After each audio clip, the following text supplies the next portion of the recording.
Yo, it's me, Fahim Ashraf Alamin Hofim, still out of Fahim. So let's begin without wasting any more time. Let's start my today horror stories videos. তো বন্ধুরা, আশা করছি আপনারা সকলেই ভালো আছেন। তো আবারও আপনাদের জানাই রহস্যময় পৃথিবীর কৌতূহলের স্বাগতম। তো আজকে আপনাদের মাঝে আরও একটি সুমাইয়া ইসলামের ভৌতিক পাঠানো ঘটনা আপনাদের মাঝে তুলে ধরবো। আশা করছি এই ঘটনাটি আগামীকালের ঘটনার মতো আপনারা খুবই উপভোগ করতে পারবেন, অনুভব করে ভয়ের ফিল নিতে পারবেন, ভয়ের রাজ্যে হারিয়ে যেতে পারবেন। তো আর দেরি কিসের, চলুন সুমাইয়া ইসলামের সেই গাহিম করা ঘটনাটি আবারও আপনাদের মাঝে আমি তুলে ধরছি। তো শুরু করা যাক। জন্মসূত্রে আমার বাড়ি ময়মনসিংহ হলেও আমি খুব ছোটবেলা থেকে পরিবারের সাথে ঢাকায় থাকি। আমরা যে বাসায় থাকি সেটা 7 তলা বিশিষ্ট একটি বাড়ি। আমরা তখন থাকতাম 5 তলায়। আমাদের এই বাড়িটি ঘিরে অনেক কাহিনী আছে। যেহেতু ছোটবেলা থেকে এই বাসায় বড় হওয়া, তাই অনেক কিছুই সম্মুখীন হতে হয়েছে বারবার। শুধু আমাদের সাথে নয়, বাসায় আরো যারা আছে বা থাকতো তাদের সাথেও এমন ঘটনা ঘটে বলেছে শোনা যায়। যেমন মাঝরাতে জোরে জোরে ছাদে কিসের যেন শব্দ হতো, যেন শরীরের সব শক্তি দিয়ে কেউ বাড়ি দিচ্ছে। এটা নিয়ে অনেক অভিযোগও গেছে বাড়িওয়ালার কাছে, কিন্তু তারা তেমন পাত্তা দেয়নি বিষয়টা। বাড়ির 4 তলায় থাকতো একটি পরিবার। তারা সবাই প্রায় বাইরে থাকতো কাজে। মহিলার একটি মেয়ে আর একটি ছেলে। মহিলা ছিলেন স্কুল শিক্ষিকা, তার মেয়ে আর সে বাসায় থাকতো। একদিন দুপুরে তার মেয়ে তখন ওয়াশরুম থেকে বের হয়। সে দেখতে পায় তার সামনের টেবিলে একটা ভয়ঙ্কর অবয়ব বসে আছে। এটা দেখে মেয়েটা জোরে চিৎকার করে আর তার মাকে ডাকে। অনেক ভয় পেয়ে যায়। ঘটনার পর তারা অবশ্য বাসাটা ছেড়ে দেয়। বাড়ির ছাদে মাঝরাতে শব্দ, রুমে নুপুর পরে হাঁটার আওয়াজ, আরো অনেক অভিযোগ ভাড়াটিয়াদের। পরে বাড়ির মালিক হুজুর ডেকে বাড়ি বন্ধ করেছে শুনেছি, তবুও তেমন কোনো সমাধান হয়েছিল বলে আমার মনে হয় না। একদিন রাতে সবাই যে যার রুমে শুয়ে পড়েছে রাতের খাবার খেয়ে। আমার বাবা যেহেতু আমাদের সাথে থাকতেন না, তাই আমি আমার আম্মুর সাথেই ঘুমাতাম। আমার বয়স তখন অনেক কম, 9 কি 10 হবে। পাশের রুমে আমার ভাইয়া থাকতেন। আমার আম্মু আর আমি যখন শুয়ে পড়েছি, উল্লেখ্য আমি ছিলাম খুব ভীতু, ভূতের ভয় ছিল আমার খুব। মাঝরাত তখন কয়টা বাজে ঠিক মনে নেই। আমি ঘুমে ভিভোর। আমার আম্মু তখন কোনো কথা নেই, বার্তা নেই, ঘুম থেকে সোজা উঠে বসে পড়ে। আমাদের গেটের চাবিটা নিয়ে সোজা গেট খুলতে চাচ্ছে। মানে যখন তালাটা খুলবে, তখন আম্মু হঠাৎ করে বলে উঠলো, আমি এখানে কেন? আমি আনলো আমাকে এখানে কে? আমার চাবি হাতে। আম্মু তখন ভয়ে দৌড়ে রুমে ঢুকে দরজা আটকায়। ভয়ে তার মুখে কথা নাই।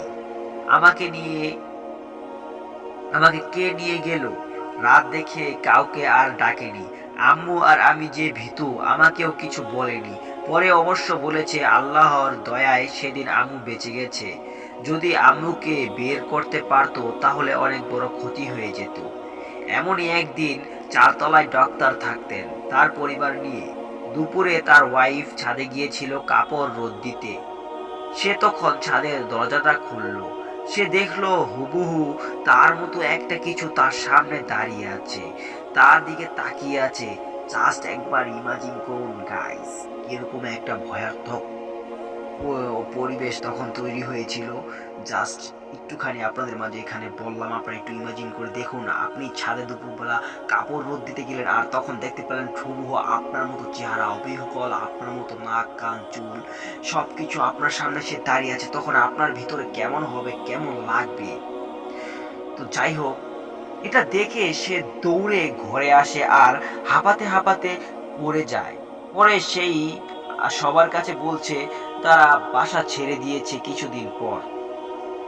তার কিছুদিন পরে এমনই একদিন রাতে আমি আর আম্মু ঘুমাচ্ছি। আগেই বললাম আমি খুব ভীতু টাইপের।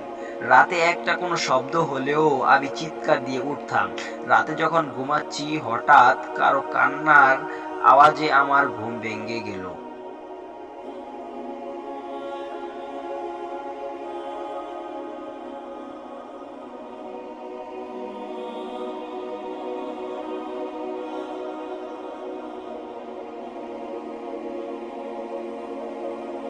এমন ভাবে কাঁদছে যেন খুব কষ্ট দিয়ে। এখনো মনে হয় সে রাতের কথা। ভয়ে চমকে উঠি। কান্না করছে তো করছেই, আমি যে পাশে শুয়ে থাকা আমার মাকে ডাকবো সে শক্তিও আমার নেই। খুব ভয়ঙ্কর সে আওয়াজ। পরে আম্মুকে ডাকলাম। আম্মু দেখেও কে যেন কাঁদে। আম্মুকে কয়েকবার ডাকার পরও আম্মু শুনলো না সে আওয়াজ। আম্মুও ভয় পেয়েছে, কিন্তু আমাকে বুঝতে দেয়নি। আম্মু আমাকে বলছে, কই না তো, কোথাও কান্না করে না কেউ, ওই কিছু না, তুমি ঘুমাও। আমিও ভয়ে ঘুমিয়ে পড়ি। পরে অবশ্য আম্মুকে এখনো বলি, আম্মু কেমন ভয় পাও। তো এই ছিল আমাদের সাথে ঘটা একটি অভিজ্ঞতা। তো আমার এই ঘটনাটি আপনাদের কাছে কেমন লাগলো এবং গল্পের ছোট ভুল ক্ষমা সুন্দর দৃষ্টিতে দেখবেন, সম্ভব হলে কমেন্টে লিখে জানাবেন। তো থ্যাংক ইউ সুমাইয়া ইসলাম, আপনাকে আপনি আমাদের এখানে অহরহ এরকম ভালো ভালো খুবই গাহীন করা ঘটনা পাঠাচ্ছেন। ঘটনার নাম হচ্ছে অশরীরীরা। তো এই ঘটনাটিও আমার কাছে খুবই অত্যন্ত ভালো লেগেছে। রাত্রে এত রাত্রে ভয়েস দিচ্ছি আপনাদের মাঝে, এটাকে পরিবেশন করছি, শরীরে গাহীন করছে, খুবই ভয় ভয় লাগছে। বিষয়টা খুবই ভালো এবং ইমাজিং এবং অনুভব করতে গেলে আপনাদের কাছেও ভালো লাগবে। জাস্ট এই ঘটনাটি শুনবেন এবং ইমাজিং করবেন নিজের সাথে যদি এমনটা হতো তাহলে কিরকম হবে।